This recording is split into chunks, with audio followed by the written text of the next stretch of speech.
Sou Pataxó, sou Xavante, Cariri, Yanomami, sou Tupi, Guarani, sou Carajá. Sou Pancaruru, Carijó, Tupinagé, Potiguar, sou Caeté, Funiô, Tupinambá.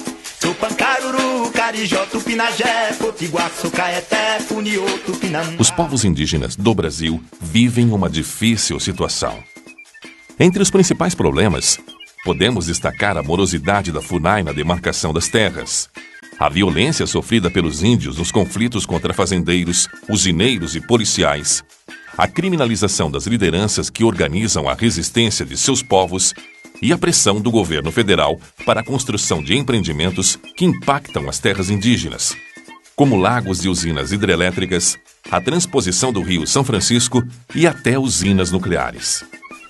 Com o objetivo de debater esses assuntos e unir os povos indígenas, as lideranças realizaram o primeiro Encontro Nacional dos Povos Indígenas em Defesa da Terra e da Vida, que reuniu 66 povos de todas as regiões do país entre os dias 29 de abril e 1º de maio de 2011.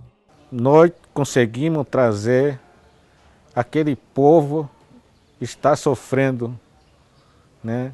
Aquele povo que precisa falar o que está acontecendo da sua comunidade. E a gente, com esse encontro, espera fazer um mapa preciso, tanto da situação fundiária, quanto da situação da criminalização e dos grandes e pequenos empreendimentos dentro dos nossos territórios, aí do norte a sul do país. Uma questão que afeta a maioria dos povos que participou do encontro é a lentidão nas demarcações de terras indígenas pela FUNAI.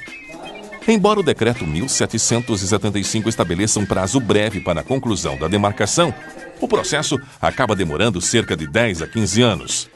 O motivo é a resistência dos invasores que não aceitam deixar as terras indígenas e a lentidão e conivência da FUNAI na administração do processo. Os nossos direitos são negados pelos órgãos oficiais que trabalham a parte fundiária, como o FUNAI. Que as terras não são demarcadas e as terras que estão demarcadas e homologadas estão na justiça, né?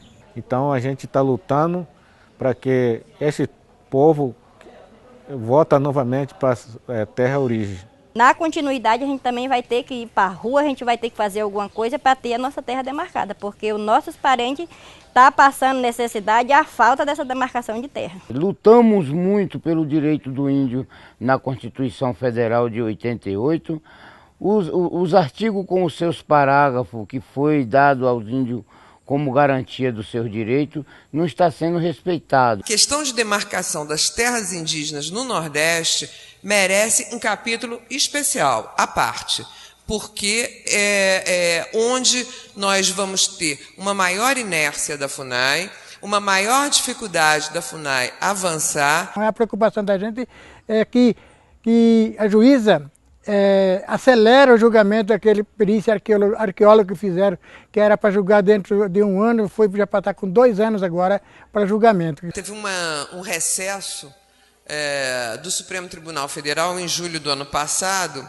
O ministro Gilmar Mendes era presidente, ele suspendeu todas as homologações e declarações e o que mais houvesse em Mato Grosso do Sul. Fizemos recurso de todas essas decisões do ministro Gilmar e tudo isso está pendente de julgamento. O grande problema em relação tanto a áreas Caingangue como Guarani e Xoclém é o problema das unidades de conservação. O que há, né, são estados ali com poucas áreas de mata, e quando há área de mata, aquilo ali já foi transformado num parque nacional, numa unidade de conservação.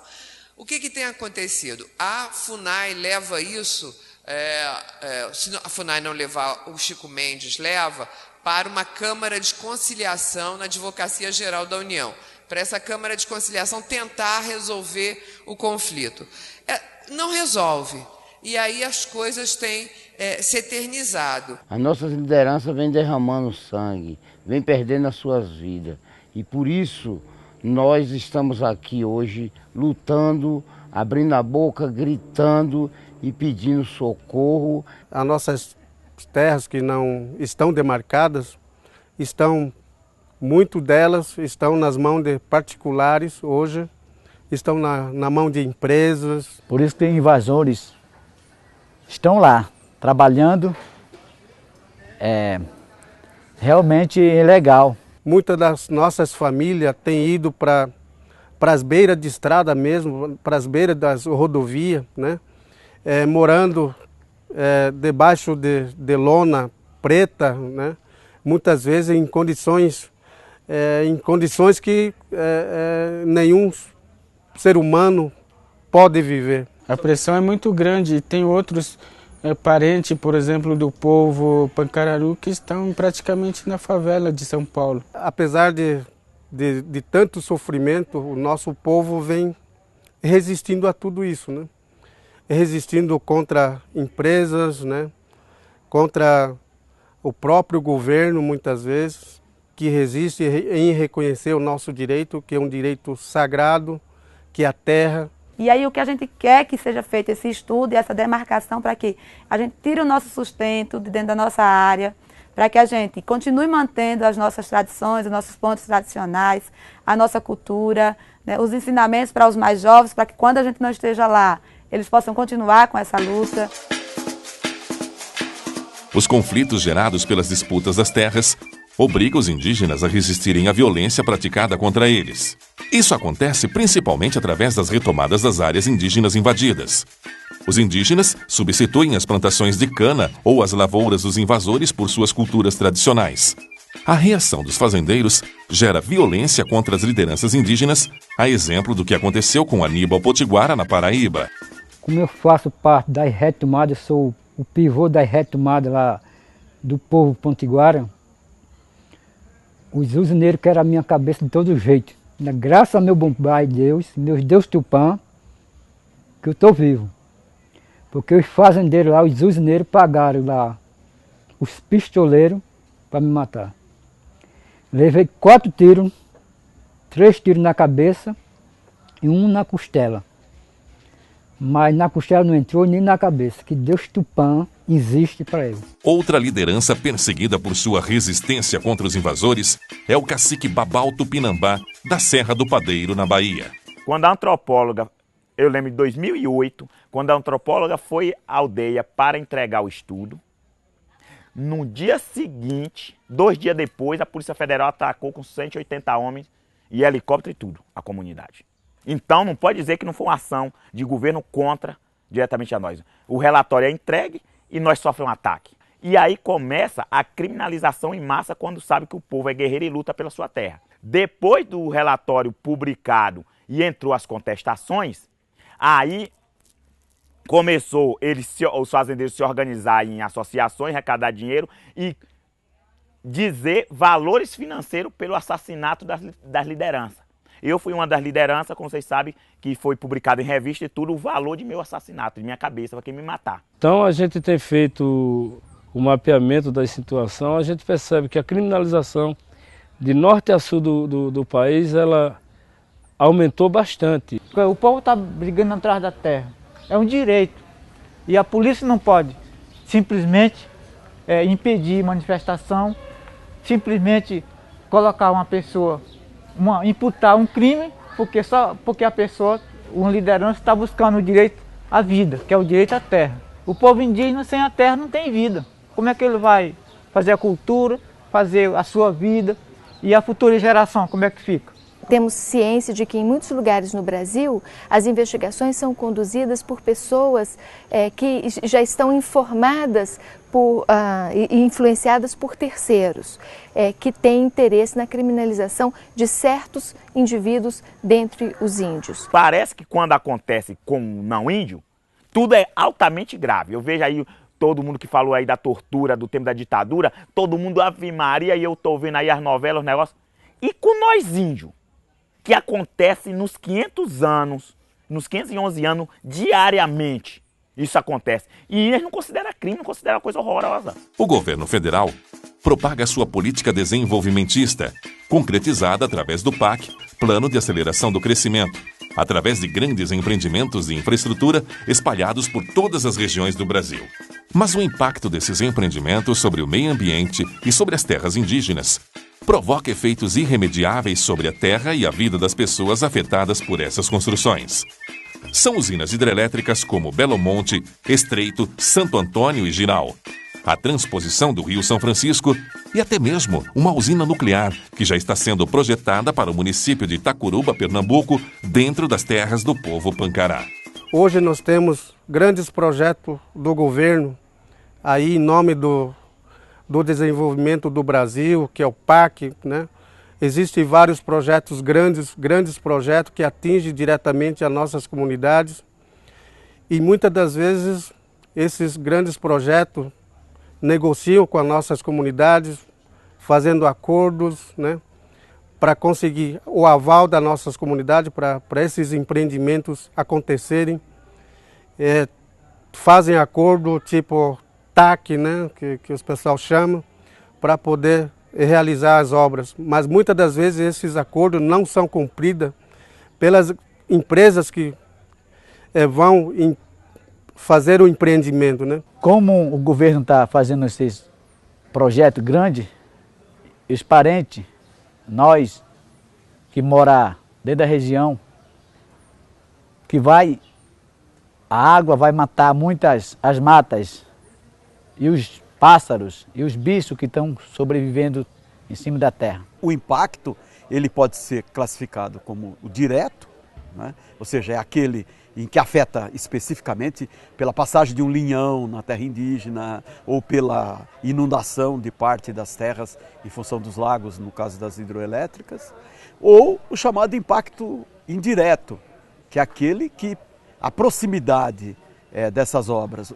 o fluxo intenso de pessoas, né, os operários, os trabalhadores que vão trabalhar na construção desses empreendimentos e que acabam desarticulando completamente a vida regional, né, e, consequentemente, a relação que esses povos indígenas têm estabelecido nessas áreas. Indiretamente ou diretamente, todos nós já estamos sofrendo a falta do peixe, a quantidade de chuva descontrolada em Guajará-Mirim, quando não chove muito, está seco demais, então tudo isso é prejudicial para nós seres humanos e para as plantas também. Então já são os impactos que nós estamos vivenciando antes mesmo de a obra ser determinada. Eles querem acabar com a comunidade indígena e toda a comunidade do Ribeirinha.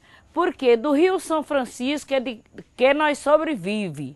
Já fizeram a barragem Sobradinho, hoje para lá é muito difícil o peixe, que é de que nós vivemos, viu?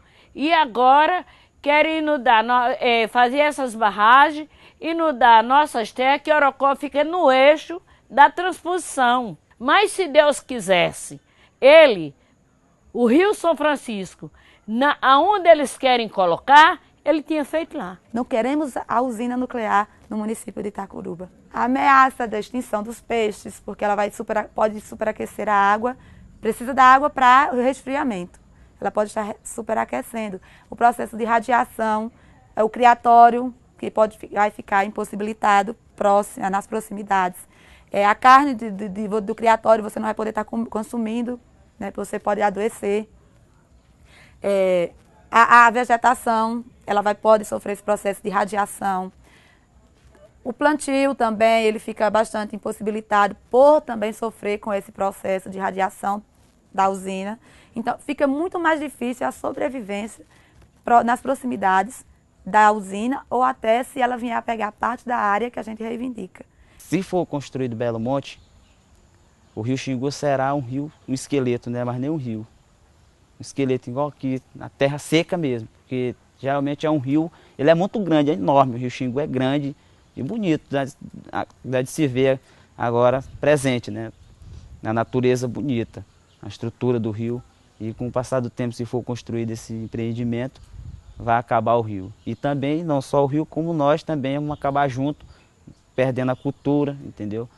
O nosso modo de vida. Temos essa enxurrada de projetos do PAC avançando sobre as áreas indígenas, não conseguimos conter nenhum projeto desse governo no judiciário, ao contrário do que se deu no governo anterior. É muito curioso isso, né? Porque no governo Fernando Henrique Cardoso tinha um programa chamado, não era PAC, era Avança Brasil, e a gente brincava que era o Ré Brasil, porque todos os programas pararam no judiciário. Agora a gente não consegue mais, né? Vocês viram que a transposição chegou ao Supremo e foi parar, e não conseguimos, né? Vejo gente do Tocantins aqui, estreito, quanto foi de mobilização indígena, quanto foi de esforço judicial para o empreendimento ser realizado. Temo muito por Belo Monte, vejo Madeira, a que situação chegou, toda essa situação era denunciada do canteiro de obras, de que isso poderia acontecer, desde a fase do canteiro de obras, o que poderia acontecer, do impacto, a questão dos índios isolados, que não estão sendo avaliados, não foram avaliados no Madeira, não estão sendo avaliados em Belo Monte. O nosso direito, ela não está sendo reconhecido, né? Parece que, em nome do desenvolvimento, as obras do governo, ela tem atropelado nossos direitos, tem passado por cima dos nossos direitos tradicionais que a gente tem. E esses direitos são garantidos pela Constituição. Ele não aceita esse modelo predator do desenvolvimento, né? Que não chega desenvolvimento para nós. Afinal de contas, o que é que nós temos de retorno? De saúde, de educação de qualidade, de sustentabilidade? Nada. A região está abandonada. Pouca presença do Estado, mas as empresas estão chegando com toda a força. As empresas de outros países estão chegando para explorar, para ganhar dinheiro. E o governo nem sequer não fiscaliza as terras indígenas. Então, cadê a FUNAI? Cadê a saúde de qualidade? Então, se é desenvolvimento, tem que chegar para o povo, não para as empresas, não para um pequeno grupo. O Encontro Nacional dos Povos Indígenas, em defesa da terra e da vida, mostra a união dos índios e que os povos vão resistir contra o desrespeito praticado pelos governos e contra a violência dos invasores. Por que nós queremos proteger a mata? A mata é nossa vida. A mata sempre vem com a gente sobreviver em cima dessa mata, em cima das matas verdes, para os nossos filhos e os filhos que vêm passando depois de nós e depois dos filhos que vão sobreviver em cima dessa terra. Porque quem é expulso da beira do rio, ele perde o rumo da vida. Ele nunca mais vai encontrar, pode dar uma terra em outro lugar, pode dar mas ele nunca mais vai encontrar o sentido da vida, porque deixou toda a sua vida ali naquele local. A gente quer o povo unido, juntos, lutando, batalhando na comunidade. Todos unidos lá dentro da área da terra. Nós precisamos da terra, porque sem a terra a gente não existe. E vou até o fim, enquanto Deus me der vida, porque eu me orgulho muito disso aí, de lutar pelo meu povo. Que queremos resolver os problemas para evitar que os nossos filhos e os nossos netos venham derramar o seu sangue para acabar de ser resolvido esses problemas. Nós, como povo, temos um sonho de um dia ter justiça, liberdade e paz. Uniô, Tupinambá, Sopancaruru, Carijó, Tupinagé, Potiguar, Caeté, Uniô, Tupinambá. Mas de repente me acordei com a surpresa, uma esquadra portuguesa veio na praia atracar. Da grande nau, um branco de barba escura, vestindo uma armadura, me apontou pra me pegar. E assustado dei um pulo lá da rede, pressenti a fome e a sede, eu pensei vão me acabar. Me levantei de borduna já na mão, ai senti no coração, o Brasil vai começar. Sou Pataxó, sou Xavante, Cariri, Yanomami, sou Tupi, Guarani, sou Carajá. Sou Pancaruru,